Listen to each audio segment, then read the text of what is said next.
नमस्कार मैत्रिणींनो, मी माधुरीच cooking and लाईफस्टाईलमध्ये तुमच्या सगळ्यांचं खूप स्वागत करते। तुम्हाला सगळ्यात आधी नवरात्राच्या खूप शुभेच्छा। आज आपण नवरात्रात पाळायचे काही नियम बघणार आहोत। पहिला दिवस घटस्थापना। घराच्या मुख्य दरवाजावर हळद कुंकू अक्षता लावा, यामुळे लक्ष्मी आणि सुख समृद्धी नांदते। दुसरा दिवस जगाच्या कुंडीमध्ये रोज पाणी आणि दूध शिंपडा, यामुळे अन्नधान्याची कधीही कमतरता राहत नाही। तिसरा दिवस आईला खीर किंवा पोहे नैवेद्य द्या, त्यामुळे मुलांना बुद्धी आणि प्रगती लाभते। चौथा दिवस घराच्या प्रवेशद्वारावर लिंबू मिरची लटकवा, यामुळे नजर दोष व अडथळे दूर होतात। पाचवा दिवस आईला चंदन आणि केशर अर्पण करा, यामुळे मानसन्मान आणि प्रतिष्ठा वाढते।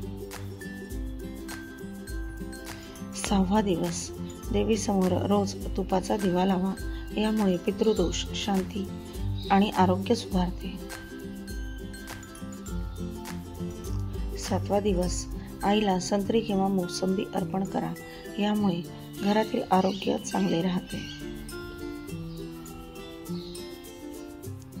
आठवा दिवस म्हणजेच अष्टमीच्या दिवशी कुमारिका पूजन करा, मुलींना खाऊ घाला, यामुळे अखंड लक्ष्मी कृपा मिळते।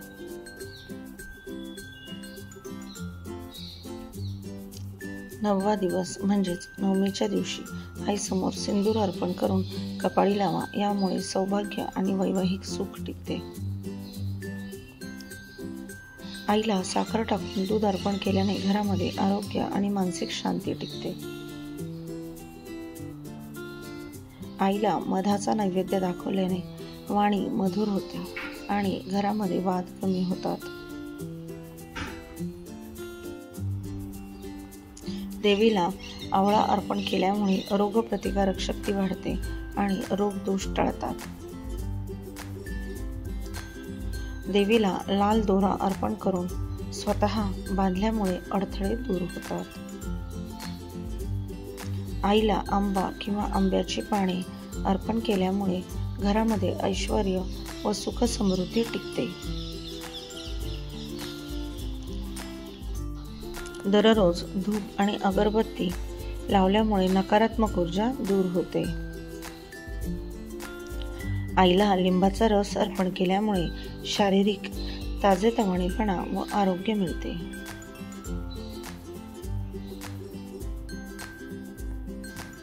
देवी आईला तांदळाची खीर अर्पण केल्याने मुलांना शिक्षणात व करिअरमध्ये यश मिळते। देवीला केशरयुक्त पाणी अर्पण केल्याने मान सन्मान आणि कीर्ती वाढते। देवी समोर धूप दीप करून सर्व कुटुंबियांची नावे घेतल्याने घरातील मतभेद मिटतात आणि एकमेकांमध्ये प्रेम वाढते। देवीला कमळाचं फूल अर्पण करणे। कमळ हे लक्ष्मी देवीचं आवडतं फूल आहे। नवरात्रीमध्ये रोज एक कमळाचं फूल जर देवीला अर्पण केलं तर घरामध्ये धनधान्याची भरभराट होते आणि यामुळे आर्थिक संकट दूर होऊन पैशाची कमतरता राहत नाही। हळद मिश्रित तांदळाच्या अक्षता देवीला अर्पण करणे। हळद हे शुभतेचं आणि तांदूळ हे समृद्धीचं प्रतीक आहे। रोज पूजा करताना देवीला अक्षता वाहिल्यास घरात स्थैर्य व शांती निर्माण होते, यामुळे नवीन कामं सुरळीत पार पडतात आणि यश निश्चित मिळतं। दूध व केळीची खीर देवीला नैवेद्य देणे। आई दुर्गेला नैवेद्य म्हणून दूध आणि केळीची खीर अर्पण केली तर ती प्रसन्न होते। त्यानंतर तो प्रसाद मुलांना दिल्यास त्यांच्या अभ्यासामध्ये लक्ष यश वाढतं, यामुळे मुलांच्या शिक्षणातील अडथळे दूर होतात। देवीला गुलाब पाणी अर्पण करणे। गुलाब पाणी शुद्धतेचं व प्रेमाचं प्रतीक आहे। देवीच्या मूर्तीवर गुलाब पाणी शिंपडल्यामुळे घरातील नकारात्मक ऊर्जा नाहीशी होते, यामुळे घरात सौंदर्य, शांतता व प्रेमाचं वातावरण निर्माण होतं। गुळ आणि आंबा देवीला अर्पण करणे। गुळ हे गोडव्याचं आणि आंबा हे समृद्धीचं प्रतीक आहे। नवरात्रीमध्ये गुळ आणि आंबा देवीसमोर ठेवून अर्पण केल्यास कामात नवे मार्ग खुलतात, यामुळे नोकरी व व्यवसायामध्ये बढती, नफा आणि मानसन्मान मिळतो। देवीसमोर बेलपत्र ठेवणे.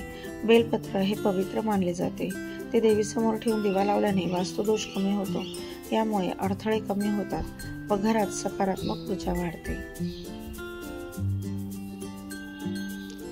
देवीला दुधाचा नैवेद्य अर्पण करून कुटुंबाने प्रसाद घेणे. रोज देवीला शुद्ध दूध अर्पण करावे. त्यानंतर ते प्रसाद म्हणून घरच्यांनी घेतल्यास रोग आणि व्याधी दूर होतात. यामुळे कुटुंबाचे आरोग्य चांगले राहते आणि एकमेकांमध्ये आपुलकी वाढते. देवीला लाल सफरचंद किंवा डाळिंब अर्पण करणे. देवीला लाल रंग प्रिय आहे. नवरात्रीत लाल फळ अर्पण केल्याने आई प्रसन्न होते. यामुळे नोकरीत प्रगती, संधी आणि कीर्ती प्राप्त होते. तुळशीपाशी रोज दिवा लावणे. नवरात्रीच्या काळात तुळशीपाशी गाईच्या तुपाचा दिवा लावल्यामुळे वातावरण पवित्र होतं.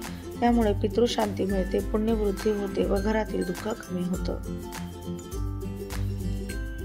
कुमारिका मुलींना खीरपुरी प्रसाद देणे. अष्टमी किंवा नवमीच्या दिवशी कुमारिका पूजन केले जाते. 9 मुलींना खीरपुरी खाऊ घालून त्यांना औक्षण करणे. यामुळे अखंड लक्ष्मी कृपा राहते आणि घरामध्ये सुख समृद्धी वाढते. देवीला कुंकुम व हळदीचा शिडकावा करणे. नवरात्रीत रोज देवीला कुंकुम आणि हळदीचा शिडकावा करावा. हे देवीच्या स्वरूपाला शुभत्वाचं आमंत्रण असतं. यामुळे सौभाग्य वाढतं आणि घरात लक्ष्मीचं आगमन होतं. देवीला पानात दूध ठेवून अर्पण करणे. शुद्ध पानावर दूध ठेवून देवीसमोर ठेवावं. पूजा झाल्यानंतर ते घरातील सदस्यांनी प्रसाद म्हणून घ्यावं. यामुळे कुटुंबाचं आरोग्य सुधारतं आणि आजारपण टळतं. देवीसमोर गूळ व तूप नैवेद्य दाखवणे. गोड पदार्थ देवीला प्रिय आहेत. गूळ तूप नैवेद्य दाखवून प्रसाद घेतल्याने मनातील कटुता दूर होते आणि यामुळे नातेसंबंधामध्ये गोडवा येतो आणि तणाव कमी होतो. देवीला नवरत्न धान्य म्हणजेच नवरात्रीचे अन्नधान्य अर्पण करणे. नवरात्रभर विविध धान्य देवीला अर्पण करावं. यामुळे अन्नधान्यात भरभराट होते. कधीही उपासमारीची वेळ येत नाही.